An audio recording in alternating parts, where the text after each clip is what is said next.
All right, hey everybody, welcome back to the channel. This is Robert Smirking Gun Reviews, and we are back with more Hanna. Hanna's finally out. And again, I wouldn't have known this if I hadn't done the What We Do in the Shadows video. Because I was checking around for the first episode on Amazon, and I saw Hanna's out. I didn't think it was coming out until tomorrow. I already reviewed the first episode like a month or so ago before it premiered today. And so if you want to check that out, it's on there. But this is episode 2 of season 1. It's called Friend. So full spoilers if you have not seen the episodes. So another fantastic episode. And it also answers the question that I had going into episode 2, because episode 1 is pretty much like straight Hanna the movie. It came out a few years ago with Eric Bana and Cate Blanchett and I want to say Saoirse Ronan. I think that's how you say her name. Everybody's names are so fucking weird these days. They're great. They're great names. I just can't say them. That's pretty much like beat for beat the movie. And so I was wondering how far into the episodes where is it going to be like pretty much like the movie? And they answer that really quickly by getting like one of the big scenes of the movie out of the way, and we're kind of thrown into another bigger story that's more than what the movie had. This is where it's starting to expand the Hanna universe that the movie didn't do. And it's really great. This is exactly what I wanted. And so we get this kind of interwoven story with Hanna, what's going on with Hanna and this family that's from the UK visiting Morocco. It's always so weird to see people, how they live in Europe, like just kind of the basic family. And, you know, like their vacations, like we go to, like people like me, you know, vacations like going to Florida, you know, I guess, or whatever. They live in Britain and they go to fucking Africa, and it's just like no big whoop. And I love that difference that we have, and it kind of does make me want to visit Europe. But so there's that story with this family going to Morocco. And you don't know where it's going to interconnect with Hanna, and it's done really cool. So if you have seen the movie, this whole scene with Hanna at the beginning is from the movie. They've got her at this place. You don't know where it is. And again, that's another difference, I believe, from the movie, is where she's at. But I haven't seen Hanna in a little while, so I can't remember all the major details. So maybe this is more, as accurate to the movie. It's been about 4 or 5 years since I've seen Hanna, probably. But they, they're cleaning her up, they're washing her off. She's like the raised in the wild kind of kid, and she wants to talk to the girl in charge, played by Marielle and Enos. Again, E-N-O-S. Enos? I don't want to... Everybody's got these little schwas and shit in their names, so I never know if I'm saying them right. But she's great in this, as well as Joel Kinnaman. Again, I can't say how cool it is that they're back together on a show after the AMC's The Killing, and Netflix's The Killing. But anyway, she wants to talk to her, but they don't know that, Hanna's way smarter than they think. And so they send in a decoy, just like in the movie. And just like in the movie, it goes fucking tits up really quick for the government people. And it is splendid how she just turns the tables so quickly on these people. I mean, she is up and gone before anybody knows what is going on. And when she blows the dude's brains out, like first, like she cuts the throat of the lady, and then she just beats everybody to death and then blows this guy away. And I just remember going like, ooh, okay, we're not fucking around. And I love it. Yay, they're not messing around in this show. And so she gets away and ends up in the middle of the Moroccan desert, hence this is where she connects with this girl, Sophia, or Sophie, or whatever the hell her name is. We'll get into that. So she ends up finding this kid who stormed off of the vacation that they're trying to have, and she runs into Hanna, who has kind of bizarrely escaped the authorities. They've got helicopters and stuff, and she's just really, they're just missing her. I mean, in the middle of the Moroccan desert, running, and a helicopter doesn't spot you, I have to turn my brain off because I don't want to pick this apart. I want to just enjoy it for what it is. But she ends up with Sophie, ends up with her family, and rightfully so. Her family's kind of like, where did this chick come from? You know, like, and honestly, through the whole episode, I kept thinking, these people are probably fucked for meeting her. Because after she gets away from the authority, the government, they find her again really quick because she, Marielle Enos's character, I don't know if she's on here, Marissa Wiegler, she tracks her, finds this guy, and they track her down quick. Speaking of when they track her down, has anybody ever noticed that they never show male strip clubs? I'm not a fan, but I think it's a nice change of pace. Usually they go to a strip club, you're seeing a bunch of women. This is kind of like uncharted territory to show a men's strip club. I mean, I guess I never saw Magic Mike or Magic Mike XXL. I have no interest in seeing a bunch of wieners flopping around on screen. But other than that, I don't remember them, and then there's the Full Monty, but that's a comedy from like back in the 90s, early 90s. So anyway, it's not unheard of, but it's pretty uncommon. And I thought kudos to the show for putting this scene in a male strip club.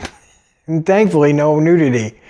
But they find her super quick.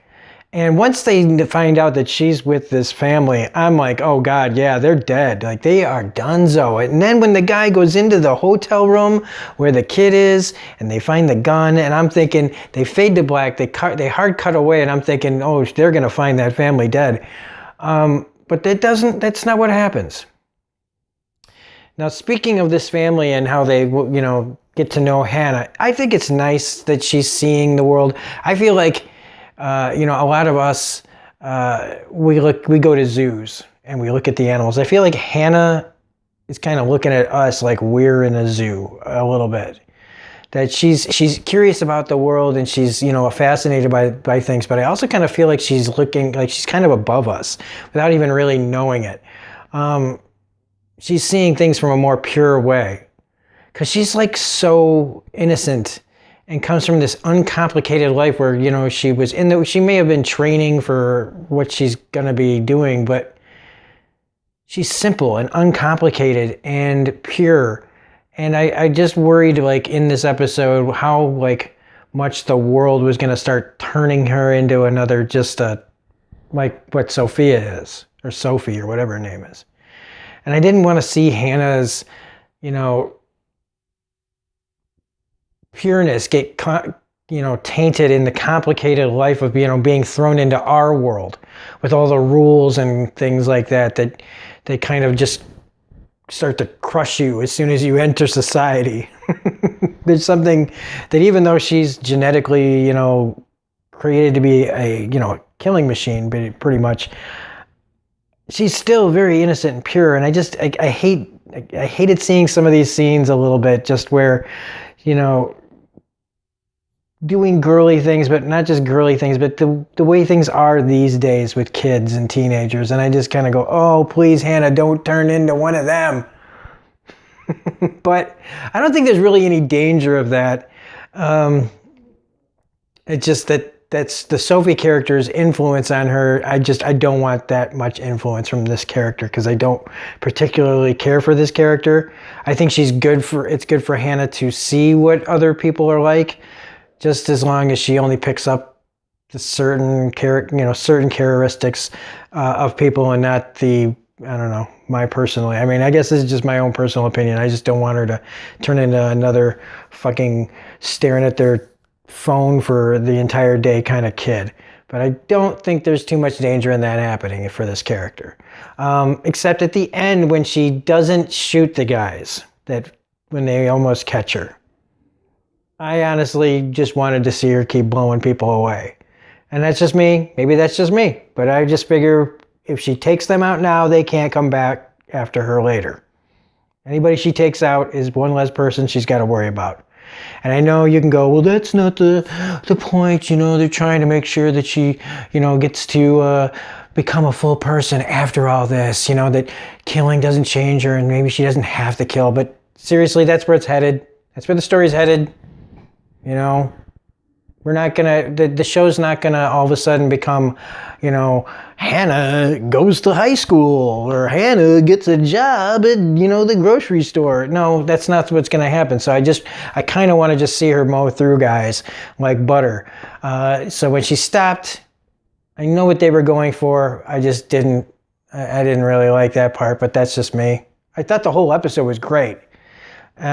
It just kept riding that line with me of how far Hanna was going to become more like a regular kid. And I like Hanna just the way she is, even if that person is a, you know, trained killer. But it's the journey that I want to see. I don't want to see her being, you know, kind of tamed or docile. You know, like I don't want to see her become, you know, domesticated is what I'm trying to say, I guess. You know that her father basically swam from Poland to get to her, and he gets her letter. And so, you know, like all the stuff that her and her dad have already plotted out. I love that they know, but we don't, and neither do the bad guys. We're kind of like along for this ride too to see what they actually have planned. I also really like the scene where Marissa goes to see Joel Kinnaman's mother and has this kind of regular conversation, but then right at the end it takes that dark turn of like, you know, if he comes by, like, you know, right? Like, no, I really need to hear you like say like you understand me. Like if you see him, you know, I'm not fucking around kind of tone. And I love that just kind of just quiet turn to deadly serious at the end of that conversation. And one of the great things about both Marielle Enos and Joel Kinnaman is the fact that they can say so much without dialogue. A lot of stuff is seen on their faces, and some people have said that Kinnaman is kind of like this dull guy, but I disagree. I think that he just is an understated actor, and when he does get loud or emotive, it's even bigger it has more impact. And same with her character too, and her as an actress as well, because she's very understated in many things. And I like that. That's why it's really cool when you actually see them kind of explode with emotion every once in a while. But anyway, I feel like that's it. I mean, Sophie tried to stop her from killing the guys. She did. So now Hannah's back on the run. And I kind of hope that that's the last we see of the other kid. I doubt it, but it's okay. You know, there's 8 episodes in here and plenty of story that won't involve this family, but who knows? And again, you guys might love it. You guys might really love that side story part of it. And I do think it's important that she does find some humanity to be able to function in this world. Like I said, I just don't want to see her domesticated. But I think that's about it for this episode. So if you like this review, please hit the like button, comment, share, subscribe, all that rigmarole.